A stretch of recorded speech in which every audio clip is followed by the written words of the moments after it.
aqui no restaurante do Coqueiro Verde, um hotelzinho dentro do Saco do Céu.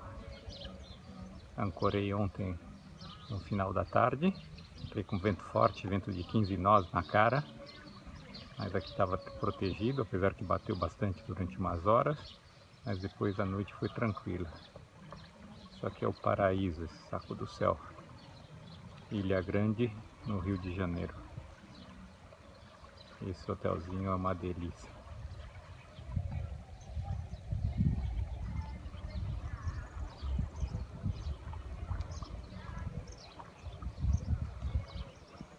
Uma piscininha.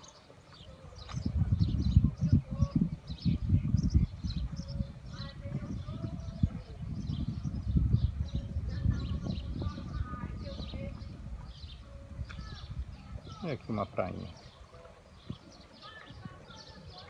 E ali o Gaia ancorado.